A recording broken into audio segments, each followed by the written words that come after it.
Hello and welcome to the MBOM podcast, where you will learn to master the business of yoga with guests from around the world who have experienced becoming successful yoga teachers, studio owners, and much more. Now, here's your host, Amanda Kingsmith.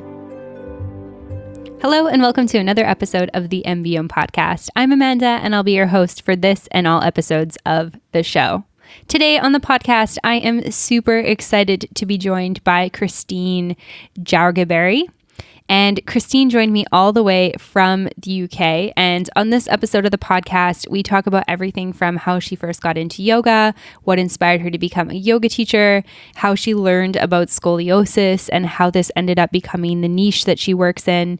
We talked about some of the top things that every yoga teacher needs to know about scoliosis and how to make our classes more accessible to people suffering from back pain. We also talk about her business journey and some of the biggest business lessons that she's learned in her career. Before we dive into the episode with Christine, just a few words from our sponsors. Hello and welcome to another episode of the MBOM podcast. My name is Amanda and I'll be your host for this and all episodes of the show. This episode of the podcast is brought to you in part by Offering Tree. When you're a yoga teacher and you're trying to build your digital presence, it can be daunting. First, you might need a website. There are a lot of great tools for building websites like WordPress, Wix, and Squarespace. Then you need a way to email your students. Again, there are tools for that like MailChimp and Constant Contact, but that's another account to pay for and a password to remember. Then you need a way to schedule and register your students. Again, there are tools for that, but it's another account to create and pay for and another password to remember. Oh wait, how do I integrate my scheduling tool with my website? There are so many things to remember. So instead of putting all of this stuff off for another day because it's too daunting, let me tell you about a better way. Offering Tree set out to make creating your digital presence fun, easy, and affordable. With one account, you can create a website in minutes that has your schedule built right in. They also have email marketing tools to collect email addresses, send newsletters, and automated emails to your subscribers. It all works seamlessly together with one account and one subscription. To learn more about what Offering Tree can do for your digital presence, visit offeringtree.com/MBOM. Offering Tree has been supporting MBOM for close to a year now, and I not only love the product, but I also love the people. The team at Offering Tree is super awesome. They are a small business just like you and me, and they have great customer service for anything that you need. And Offering Tree is providing special pricing for MBOM listeners, so be sure to visit offeringtree.com/MBOM to receive your discount. This episode of the podcast is also brought to you in part by FavYogis. The FavYogis app is back with new features for teachers that let you create and manage your own private classes while making payment and registration a breeze. Do you have regular private clients? Make life easier with autopay. Forget about remembering to Venmo, or if you're Canadian, try some sort of e-transfer or PayPal combination. You can use autopay to enable repeat payments and keep calendars in sync with classes. Google Calendar integration automatically updates teachers and student classes when you make changes. It's still just your yoga. Teachers add classes, students add teachers, and teachers and students stay connected. So head on over to the App Store on your device and find FavYogis. It's FavYogis. On top of that, it's totally free to download and give a try. So head on over to your App Store and find FavYogis. FavYogis. Oh, and make sure you use code MBOM and let them know that I sent you. All right, without further ado, here is Christine. Christine, welcome to the podcast today. I'm super excited to have you here with me. Thank you so much. Thanks for having me. Yeah, I am so excited for this conversation. I have never talked to anyone who specializes in scoliosis, and I don't really know much about that from the teaching side of things outside of what I learned, which was very, very basic in my teacher training. But I want to back up and talk a little bit about your yoga story. Can you tell me how you first got into yoga? Yes, of course I can. So I started in my early 20s. It was when I first moved to London. So I'm originally from Germany, and I moved to London 15 years ago now. And in the beginning, I was single. I was on my own. I was having lots of fun in London. But I had already been suffering from back pain kind of since my late teenage years, I would say. So I was diagnosed with scoliosis quite early on. So in Germany, we have kind of routine checkups with the GP, and they diagnosed it very, very early on. And I had already lots of treatments and all of that. When I was younger, I had a heel lift in my shoe, so I also have a leg length difference. So it was always just something that I had to I knew I always have to do some sort of exercise. And it was the only thing that kind of made me feel better. So I did try all of the other therapies and, chiropractors, physios, osteopaths, all of that helped. But then obviously in my early 20s, I didn't have a huge amount of money to go have like weekly massages and treatments and all of that. And I always enjoyed moving. I was always quite enjoying exercise. I started with Pilates, and then in the same studio where they were offering Pilates classes, they also offered yoga. So I tried it out. The first time I went, it was a Shivananda class, I think. I found it quite, it was very spiritual, and I could not handle it at all. I found it really, really strange, and didn't really connect with it straight away. But after the first class, even, I felt completely different. So I felt so much better in my body. So I thought, well, it's a little bit strange, but I need to kind of explore this a little bit more. So I started going to classes regularly. I really got into it. Again, I was very young, and I had lots of energy. So I kind of got into the faster practices straight away, and I loved Ashtanga yoga, and felt really strong, felt really good in my body. And then there came a point where I felt like, not that my scoliosis was holding me back, but yes, in a way it was, because I felt really lopsided. I felt really like one side of my body is a lot stronger than my other side.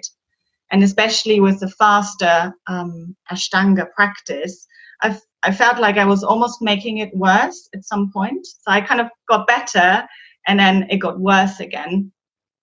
And then that's when I kind of started to look more into, I didn't look into it at all. I didn't know it existed. But one of my teachers showed me an article about a lady in America called Elise Browning Miller, who specializes in yoga specifically for scoliosis.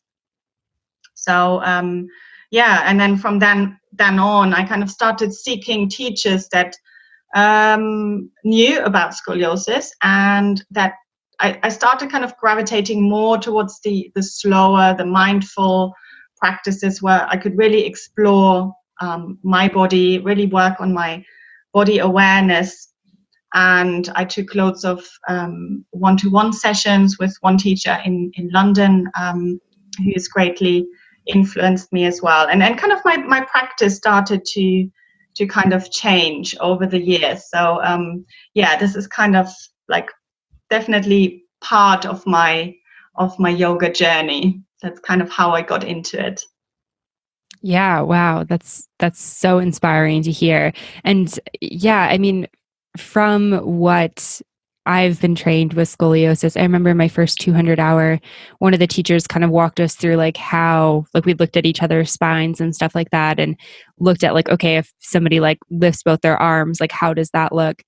And it is interesting to hear that, the faster paced yoga would make your back feel worse. Like, I feel like it makes sense to me, like from an anatomical standpoint. It's like if your hips are uneven and your spine has, some unevenness into it, but you're not compensating with those movements, it's like you're compensating your patterns in a different way, which is probably going to end up leading to pain, I would think. And I always think about how I feel like yoga should be healing, not harming, yet there is often a lot of things we're doing in the yoga studio, especially in group settings, that are not really great for everybody's body. Yes, yeah, absolutely. And obviously, and now as a yoga teacher, I understand it obviously from the other side as well, that you're offering kind of a buffet of of yoga poses there. They cannot be good for every single person in the room. So it's very, very difficult from a teacher's point of view to kind of offer something that is really that is accessible to everyone, and that that everyone can find some sort of benefit in them. Yeah, absolutely. So on that note, at what point did you decide to become a teacher? Like, what was kind of the transition point from like, okay, I'm practicing with a lot of teachers who can really help me with my back pain, to like, I want to teach this myself? Yes. So, well, back then, so when I started practicing yoga, I was working in the travel industry, in the hotel industry. So I worked in marketing for hotels, for quite nice hotels in the Indian Ocean.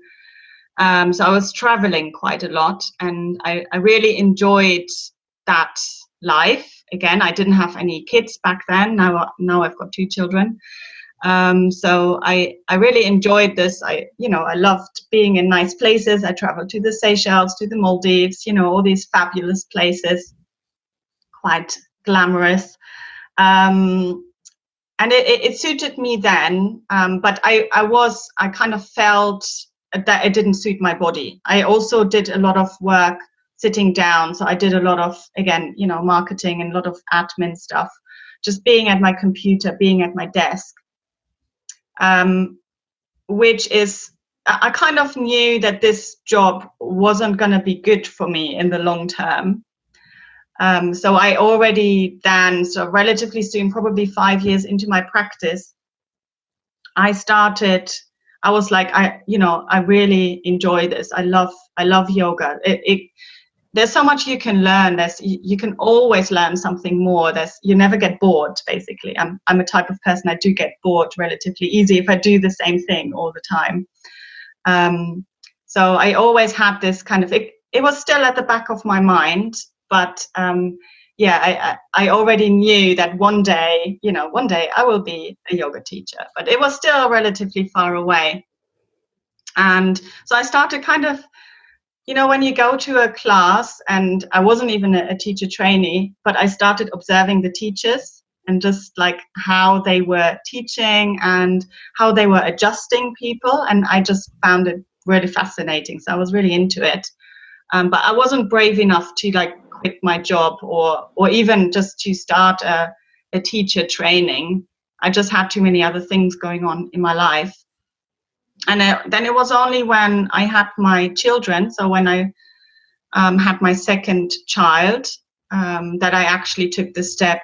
I was like, right, this is my time now. I'm going to do this teacher training. I wanted to be home for my children. I didn't want to travel anymore. All of that was kind of, it didn't really matter to me anymore. I felt in a good place physically. So that's when my son was 1 year old, I started to train. And then I started teaching pretty much straight away as well.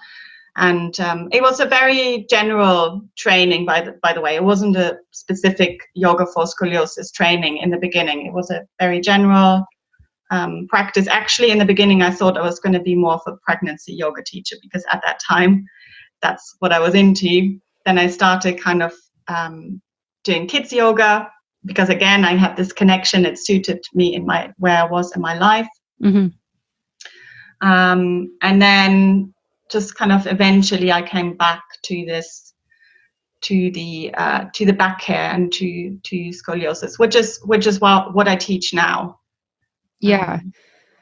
I was curious kind of what that transition was like for you as a teacher. I think it's always interesting to hear. And one of the reasons why I love to start the podcast episodes with the yoga story is I think it's always really cool to hear like how we got where we got to. And for you, when you started teaching, and I guess specifically more to like adults, what was sort of like the transition of like, okay, I'm in this room now and I'm on the other side of this, and like offering these general classes, like how did you get to become more specific with teaching for scoliosis? Yeah, it was definitely a journey. I think I had to try out a few different things. I had to find my voice as a teacher, which I think sometimes takes time. I kind of had to really understand of what it is that I generally offer, what my style of yoga is that I offer. And then I did some work with Shannon Crow, who you know obviously as well from the Connected Yoga Teacher. Mm-hmm. And so she's my mentor, and she really helped me kind of develop that side. And she always says that she kind of, you know, she helped, she kind of pushed me in, not that she pushed me into the direction, but she obviously heard how passionate I was about this subject, and very often I guess it's relatively easy to know if that's the reason why you got into yoga. Maybe that's the thing you want to specialize in as well, you know, because obviously that's what you're going to be feeling most connected to. Yeah. So I did I did some coaching sessions with her, which was really, really good. But I almost feel like I knew it inside of me that this is kind of what I wanted to do. But it's almost like, not that you're asking for permission, but sometimes you just need a little bit of outside help, kind of to realize it yourself. I don't know if that makes sense. No, it absolutely makes sense. And I think that that's probably something that, you know, a lot of teachers can relate to who are listening, and certainly something I can relate to. I think it's like we all come to a yoga teacher training with, you know, a certain reason why we're there. And, you know, for some people, maybe it's like, oh, I want to start a business on X thing, like teaching yoga for scoliosis because yoga helped me so much and I want to help other people understand how to use it. But other times I think it's just like this modality helped me and I want to offer that. And we don't always know like exactly where we're going with it. And sometimes it does take like somebody else to see like, hey, you have all of this information around this, you know, this is something that you could specialize in. So I think it's really cool that you were able to work with Shannon and that she was able to encourage you in that direction. Yeah, and then it's kind of, there is also this mindset thing, because obviously the only thing that qualified me in the beginning to teach people with scoliosis was that I had scoliosis myself. I didn't have any particular training, except for obviously my own research. So I did a lot of practice obviously for myself, where again you do learn quite a lot, but it was all related to my body and my scoliosis. And then, you know, then I was we were talking and I was thinking like, well, how will I actually get there? How will I actually, because I wanted to have something that I really know about and, you know, kind of be the expert in this kind of in this area. And that's when I started my YouTube channel. So that was that's about two years ago now that I started. Right, you know, I know more about yoga for scoliosis than most people, just because you know, that's how I practice my yoga. So I'm just going to start putting out videos. So that's what I did. And every single week I just did like a short video, like 5-10 minute video on YouTube. And then I started to get questions. I started to get people from all over the world kind of contacting me with their questions, sometimes just kind of randomly sending me their x-rays and asking me, well, you know, I've got this, what shall I do? And then obviously I'm like, you know, oh, I'm not a doctor. I'm sharing my practice, you know, but I'm not going to take your x-ray and then tell you do this and this and then you'll be healed. You know, that's not how it works. So I started to get much more training on. So I found all the best people that teach yoga for scoliosis. So there is Elise Browning Miller. I did 2 of her teacher trainings, and then in the UK we've got Adeline Chung, who's also specializing in this area. Elise is also a physiotherapist, or physical therapist, as they call them, I think, in the US. We call them physio. I'm Canadian, physio so as well. yeah, Yes. we call them physio in Canada. Yeah. That British influence. Yes, that's it. Yeah. So yes, so I just kind of took in as much as information as possible. I started kind of seeking out all the experts in the UK. I've got really good connections now to spinal surgeons. So it's not just yoga related, but basically everything around scoliosis, because I think we have to be aware of what's going on. And there's different types of therapies that you can use. And it really helped me with my teaching, because I started to understand a lot more what it is that yoga actually has to offer that is different from, going to a physiotherapist or, any type of like scoliosis treatment, which there is so much out there, obviously, in terms of information as well. Yeah, absolutely. I have so many questions from that. I feel like maybe a good place to start in terms of actually diving into scoliosis is, for people listening, if they don't really know much about scoliosis, like what is scoliosis?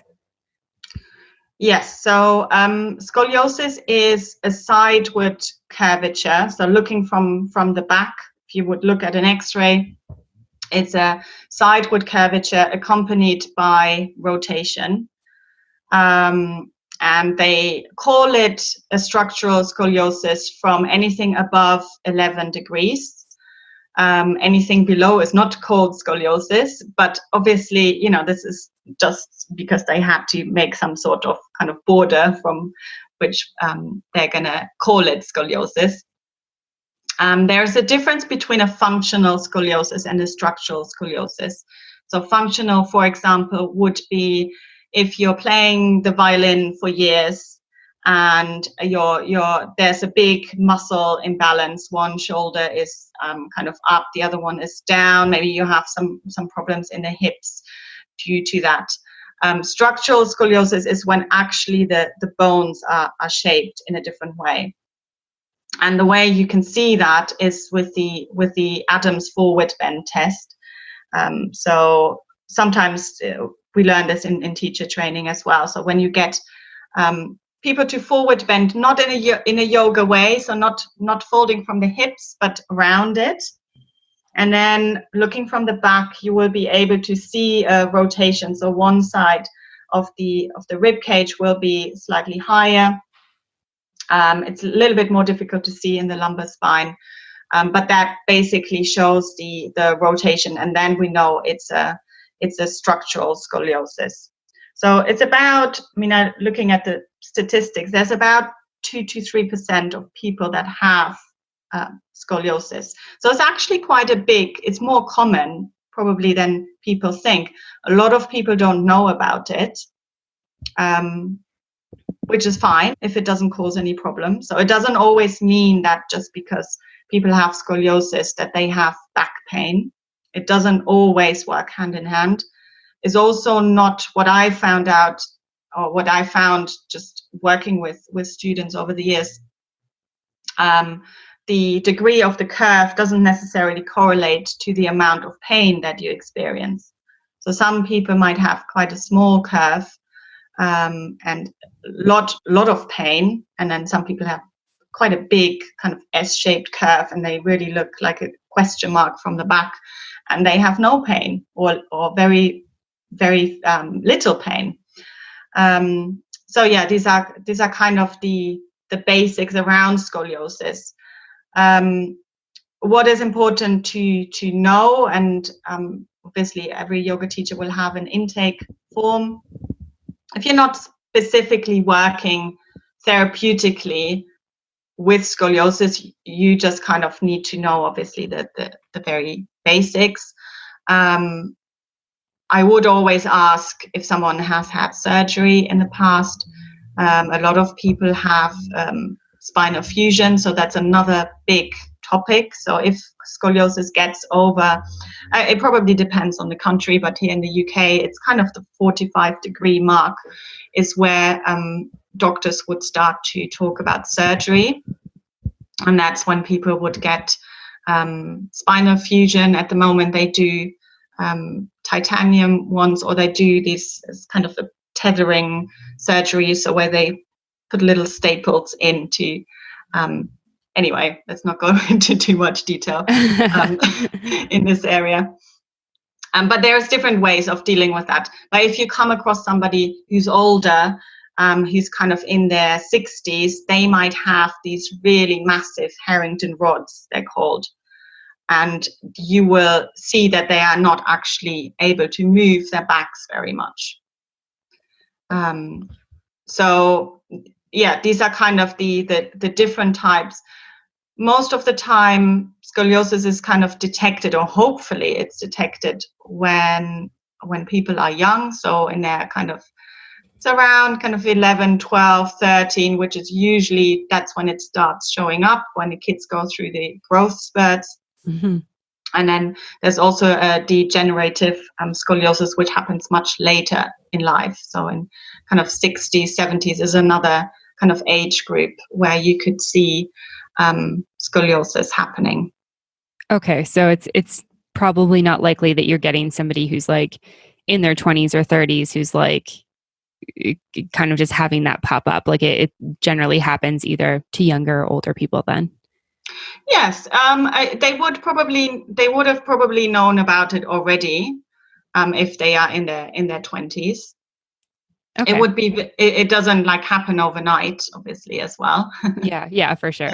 So there would have been some sort of signs, and again, it's during the growth years when it starts to become really obvious, where it can progress, where it can become a problem. So these are kind of the years to look out for. And I've been asked before if you as a yoga teacher, if you see that somebody might have scoliosis, do you tell them or not?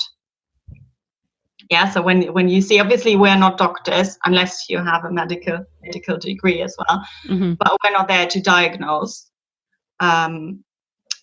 However, I feel that if it's children, and if you work with kids, if you do kids yoga, and you see signs of it, and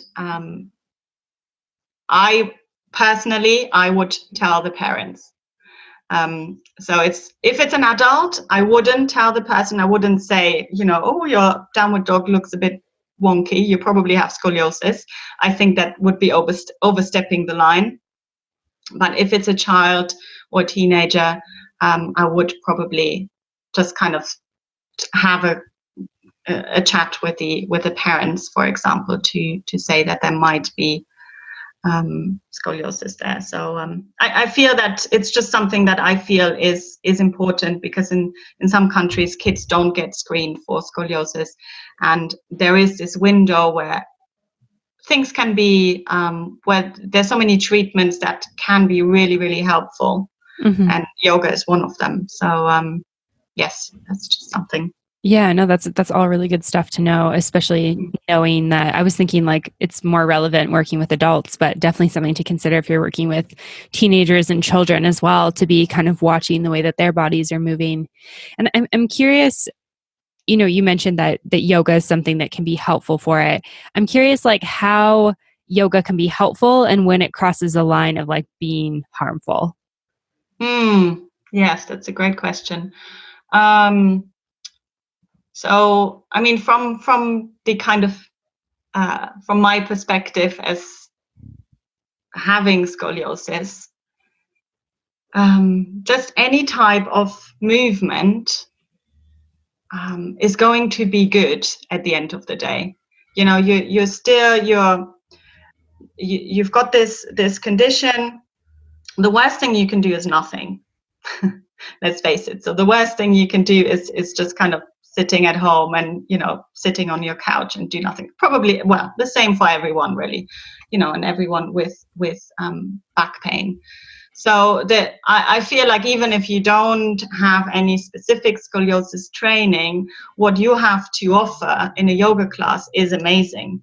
We're taking the spine into different into different motions. We do flexion, extension, we do rotation. This is talking without spinal fusion, by the way. This is for somebody who hasn't had spinal fusion. It's really great to kind of work on flexibility of the spine, on moving, on releasing muscles, moving energy around, prana, moving around the body. Really, really beneficial for scoliosis. It's almost like you're resetting the muscles that are permanently contracted in one state. So if we kind of think about it, if a person is kind of bent over to one side, there'll be one side which is really, really contracted and the muscles are short. And then on the other side, the muscles are long. They're also really tight. Muscles are weak. So with just that little bit of movement and with the breath practices, we can make such a big difference.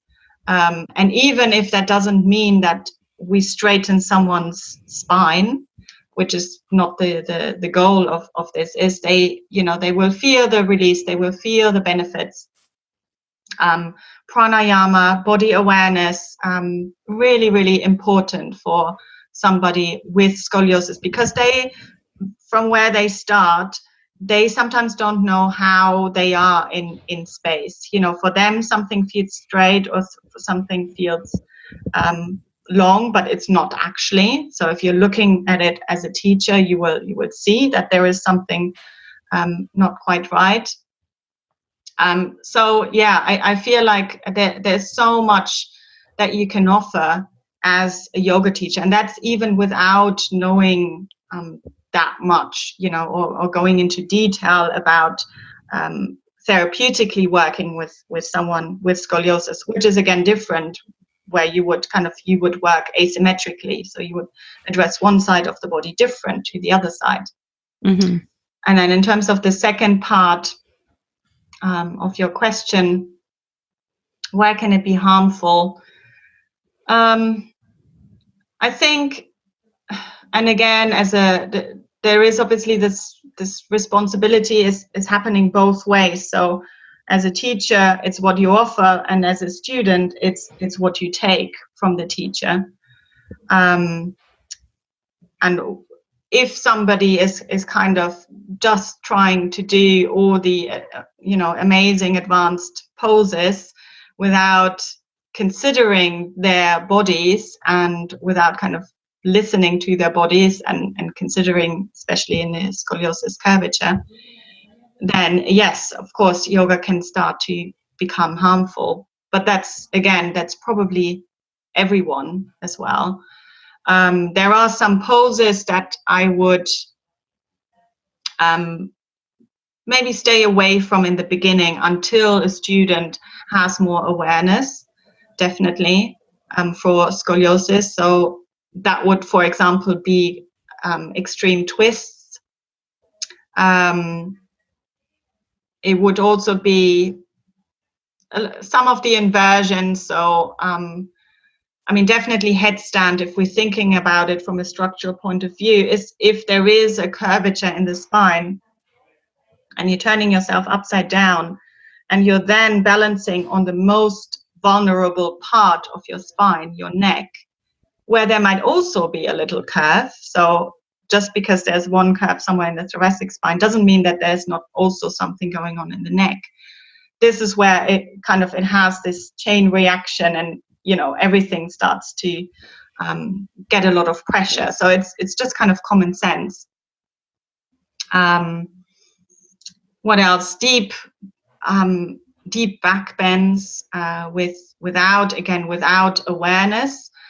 Just because if you are causing compression in the spine, and there is also a rotation, you might be compressing one side more than the other, if that makes sense. Mm-hmm. So, like if you are in a cobra or upward dog, let's say upward dog, where there's a lot of pressure on the lower back, and you have lumbar scoliosis, if you practice without kind of awareness and without doing a little bit of derotation yourself, you are compressing one side more than the other. So again, that's why I prefer the slower types of yoga for somebody who's just starting out. And then they can always move on to kind of the faster styles once they really understand their bodies and really know what's going on exactly. Mm-hmm. Yeah. Thank you so much for all of that. That's so much good stuff. Hey, yogis, we're just taking a quick little break from the podcast to talk about Punchpass. Are you looking for inspiration as we begin the new year? Today, I want to tell you why studios around the world love Punchpass studio management software. Charlotte has found that selling her passes online through Punchpass has helped her cash flow endlessly. And online pre-registration has meant that she always knows how many clients will show up for class. Dan says simply that Punchpass is just so easy for people, and it makes him and his business look incredibly professional. Marquita says that the team at Punchpass was attentive to her, which she really appreciated. She says that if she had a question, it was going to get answered. Laura introduced Punchpass's memberships so she can automatically collect payment from her clients. She has been amazed at how much energy, excitement, and growth her business has experienced as a result. Amanda was totally overwhelmed with the other software that she was using. She needed something more simple, and she could see that Punchpass seemed to get it. She found it quick and easy to move from one software into another, into Punchpass, and she loves how Punchpass provides her with usable information at her fingertips. Head on over to punchpass.com/MBOM to read more stories about people who have transformed their businesses with Punchpass. And you are invited to try Punchpass for free for 2 weeks and see for yourself how it might work for you. Once again, it's punchpass.com/MBOM. Okay, back to the episode. And as you were talking, I was thinking about how it is like the responsibility on both sides, like with the student and the teacher, because I think a lot like from the teacher side of things. And I'm like, okay, well, how as teachers do we make our classes more accessible? And I think that, it sounds like there's lots of ways that we can do that. Maybe you have more suggestions that we can talk about, but I think that part of it is, as a practitioner, knowing your own personal limits. So I guess I'm curious if people are suffering from scoliosis, or if they have scoliosis or back pain, do you suggest that they start with private sessions, or, where do you start as somebody with scoliosis? Or if you have somebody asking you about that as a teacher, where do you send them to begin with? Yes. I would, first of all, I send them back to their doctor, always as a health and safety, precaution, making sure that they are okay to practice yoga. Most of the times, the doctors would recommend it, and it's probably kind of the only thing that they would say. You have to stay active, you have to keep moving. If they are kind of out of treatment and everything. And then I would say to practice probably first one-on-one, a few sessions. Now it depends on the degree of the scoliosis. If somebody has quite a mild scoliosis and doesn't have pain, they might be very happy in a group class, and they might really benefit from that, until they might get to a point where once they have more body awareness, then all of a sudden they become a little bit more aware of the imbalances, which is kind of what happened to me. Whereas I was very happy in being in a group class, and I enjoyed that dynamic, and I think that's really important as well, practicing with other people. But then obviously there comes a point when you become a little bit more advanced in your practice, when you become more aware of these things, when you might want to have someone who looks at you one-on-one and gives you really that special attention. If someone has a spinal fusion and they haven't done yoga before, I would not take them in a group class. I would say that they need to come to a one-to-one session.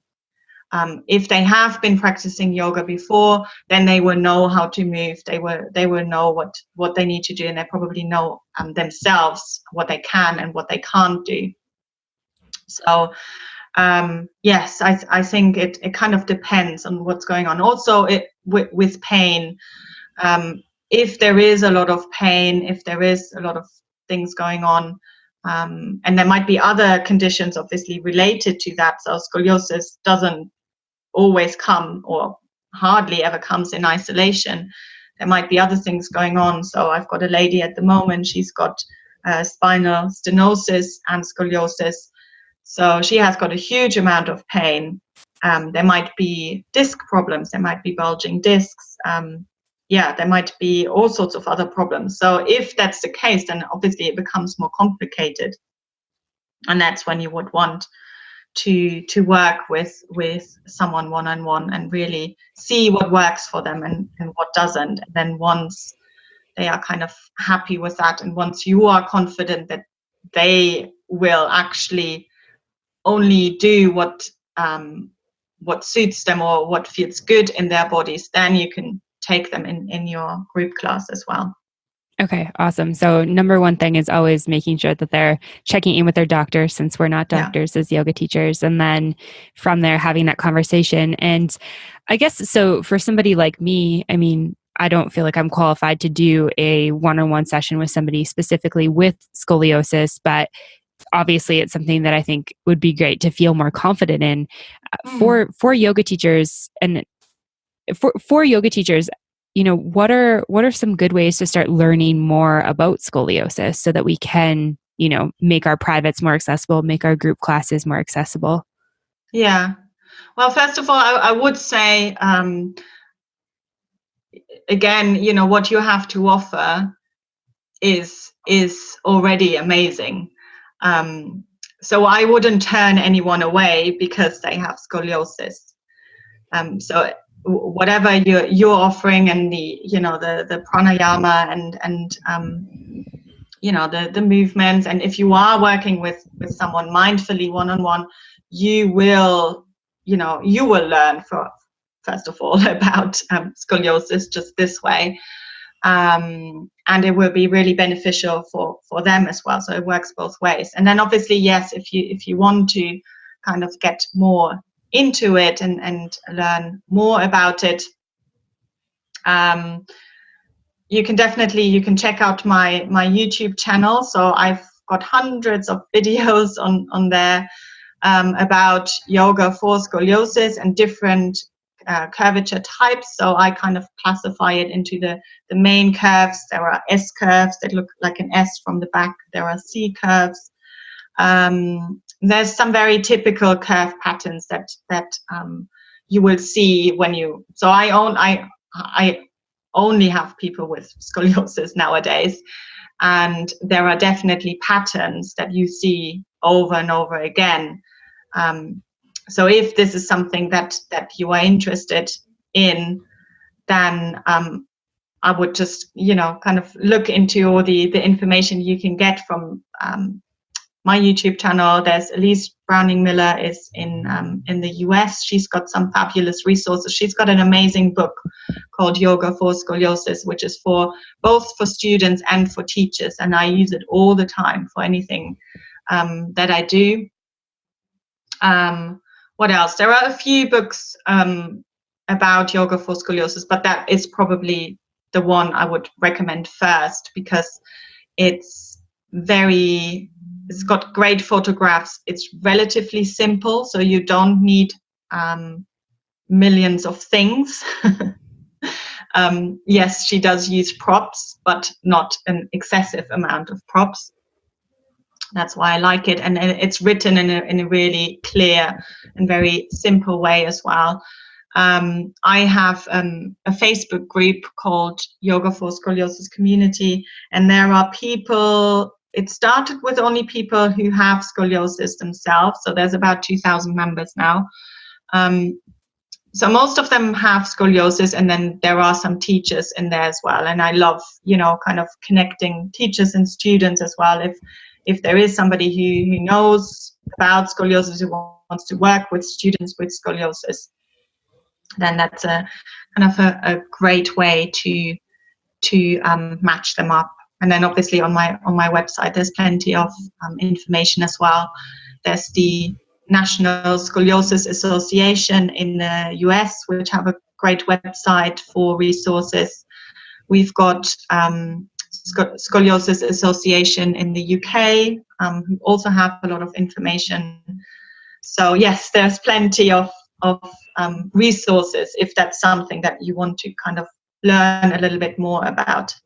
Yeah, absolutely. That's awesome. Thank you so much for all of those. And I'm curious, guess on like more of a broad level, we were talking a little bit about the challenge of group classes earlier. How do you suggest making your group classes accessible to, people with scoliosis, people with back pain? And I feel like this is like accessibility is definitely a big conversation because there's so many ways that you want to make your classes accessible. But I guess I'm curious your thoughts specifically for, this group of people. How do we make sure that they feel welcome in our classes? Yes. It probably depends on the style of yoga that you are teaching. So for scoliosis, I feel language is a really big part. So we have to keep in mind that people with scoliosis, they have a curvature in the spine. Doctors might have been talking about deformity, which is a really nasty word, I find. So already you think you're inadequate. There's something wrong with you. That you're not very good. So a lot of times those people, already that they come to a yoga class is amazing. That they make the step to go into a group class. And then obviously once they're there, you don't want to put them off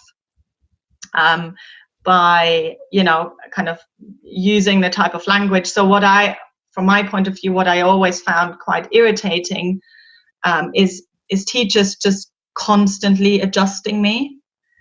And adjustments can be very helpful in the right kind of environment, in the right settings. But I think we also have to be mindful of what these sort of adjustments, and I'm sure you have probably a podcast episode about adjustments. Yeah, Shannon and I actually did an episode together talking about, adjustments versus assists, if we should have some sort of not a degree, but like a certification, like if you should be certified in massage or Thai massage or something to actually be touching people. We had a pretty good conversation around it. And it's a conversation that I love to have with yoga teachers because I'm always sort of like, sometimes I love being adjusted. Sometimes I'm like, oh man, that doesn't feel good.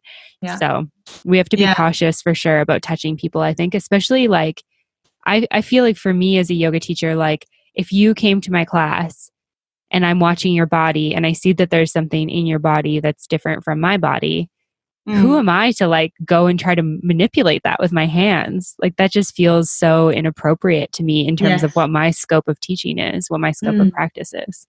Absolutely. And so I have felt this quite a bit in classes before, in the very kind of very precise classes, kind of more a younger style of classes where teachers have like physically adjusted me and you can feel kind of the emotions coming up and you feel like you're not good enough, this is not, you're doing something wrong. So I think we do have to kind of keep the emotional side of any conditions like this, for example. You have to keep this in mind. So I very rarely adjust with my hands people in a group class, and I would always say, may I touch you? And this is my teacher, Judith Hansen-Lassiter. She's very much, she's kind of hammered this into us. You always ask before you touch someone. But I feel like you can use your voice very, very effectively without touching someone.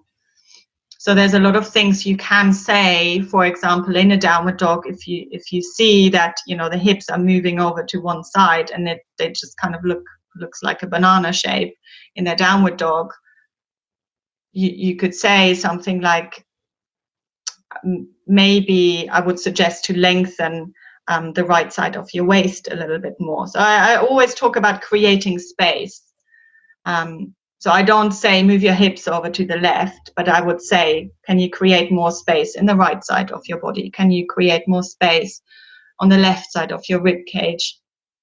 And I feel that this is a much better way for people to learn to increase their body awareness at the end of the day, rather than you physically moving them into the pose how you want it to be, which might not be the right thing for the person.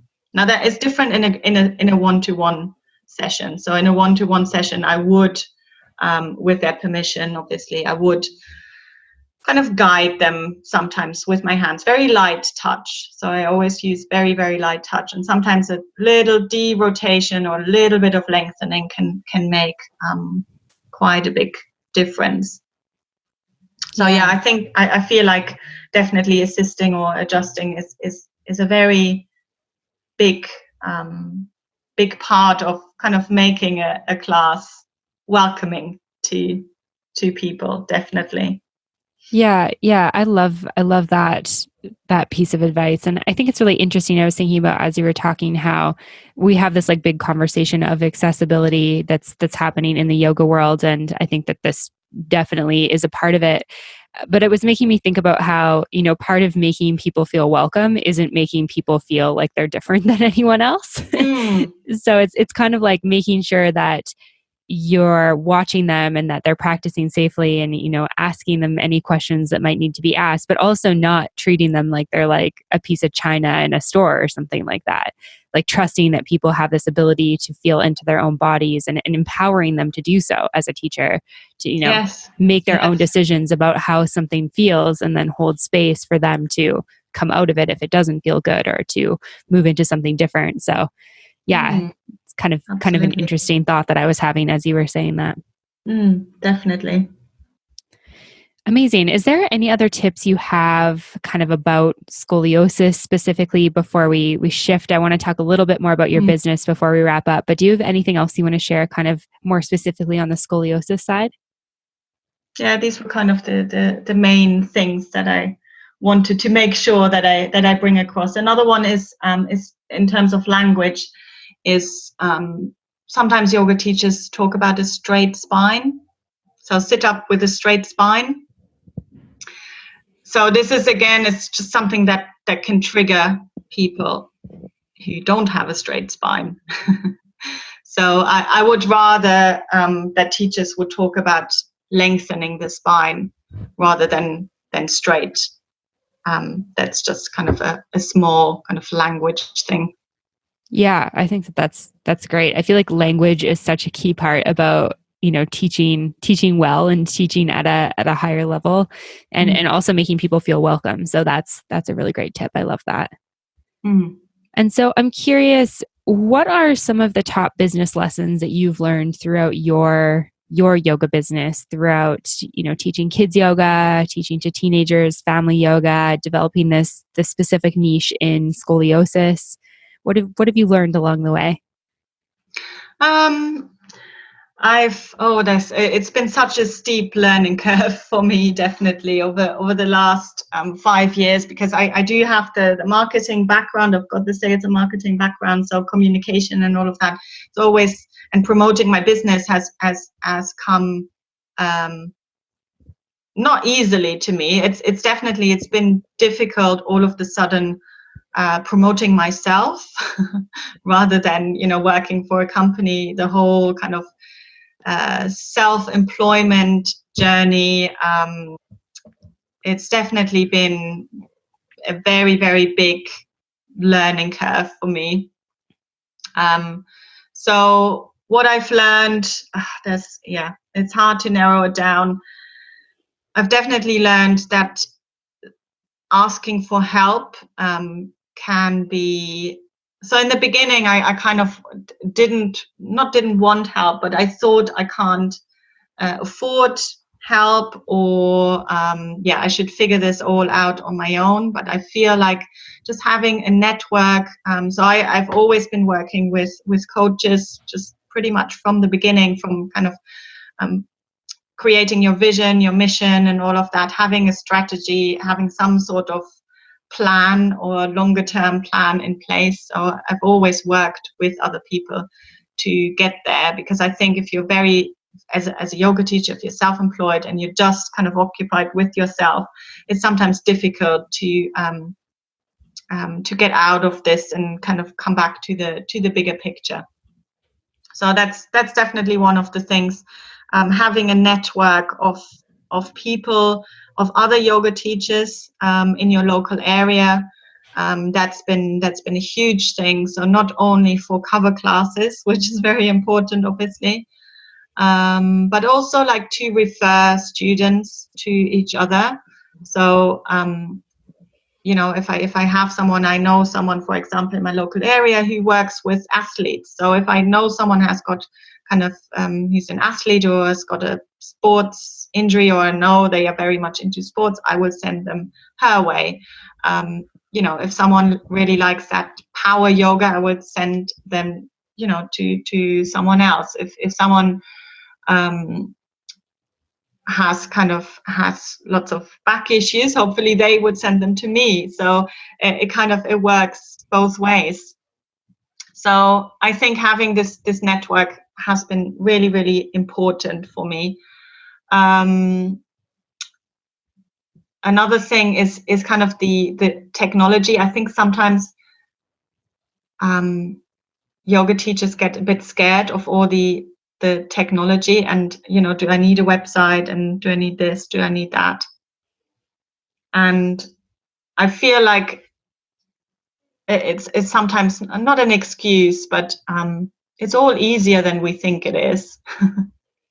As soon as we kind of get going and get started with it, it makes such a big difference. And investing in technology has also been kind of a huge part for me. So just kind of website, I did it on my own, but I did pay for the software that I use for the WordPress kind of plug-in around my WordPress website. Anything, booking systems, things like that, email marketing, and all of that. Sometimes you just have to pay for things. So that's kind of what I learned. In the beginning, I didn't want to spend any money on marketing, nothing. But then you learn that you get so much more back when you actually start to invest in your business and take it seriously. Yeah. Those are all such good tips, things that I talk about a lot on the podcast, things I learned personally as well.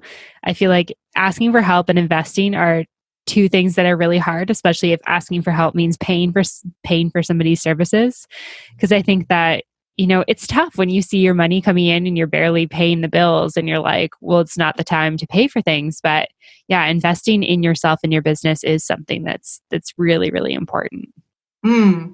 Yes, absolutely. And now I have someone who helps me with my admin, and it's been such a big I had lots of resistance about paying someone else to do this, even though I can do it. It's not like I don't know how to do it, but just because you can do it doesn't mean that you should be spending all your time on this. So I feel like it's really important to really focus on what you do really well and what you enjoy doing, and then leave the rest to someone else.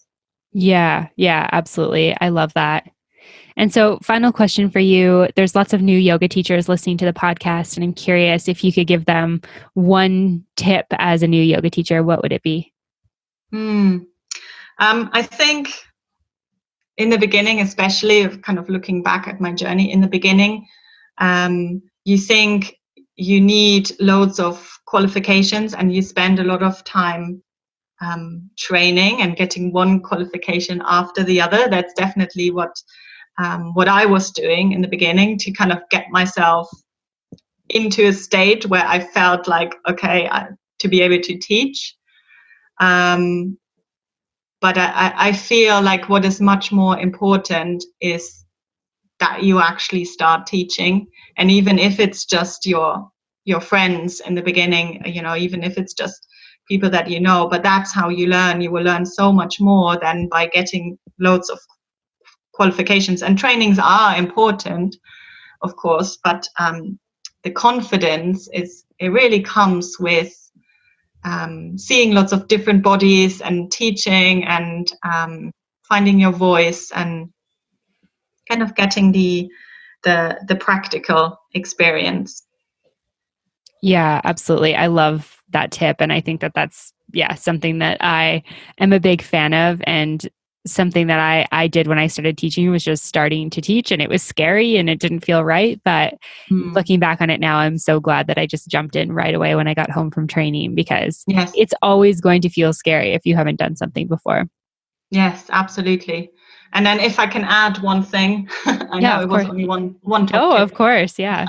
But if we're talking about social media, I think now as yoga teachers, it's such a big, we're kind of being told we need to be everywhere, we need to be on social media, and we need to do all this work, and it is important. I mean, I spend, obviously I have a YouTube channel, so this is my social media. But I think you kind of need to spend your time where you feel comfortable, first of all, and then it doesn't matter how many followers you are. So I think that is another big thing that I've learned over the last 5 years. And I actually started my business as a blog. So I started only with blogging. So social media was kind of all there was. And in the beginning, it was all about getting more followers on Instagram, getting more followers here, getting more followers on Facebook and Twitter and everything. And it's really only when I started niching down and specializing in this yoga for scoliosis world where I then completely started again from zero. So I created a new Instagram account. I built up the YouTube channel from nothing. I realized that the number of followers doesn't have anything to do with the return that you get. So now I have a small following, but they will engage. I get loads of questions on YouTube. I will get emails. I get people contacting me from the other side of London. They travel 2 hours to come and see me, which at the end of the day is so much more important than having 5 million followers. Yeah, absolutely. I think that quality over quantity is a huge thing that we need to remember, especially in today's world where there's so much gratification and gratification around having a big following. Yes, yeah. I also have a travel podcast that my husband and I do together, and we went to a travel blogging conference a couple of years ago, and it was kind of before podcasting had become super mainstream. And I'm not even sure if podcasting has hit its peak in terms of being mainstream yet, but people were really not interested in knowing our podcasting numbers. And I was like, we have good numbers for an indie podcast.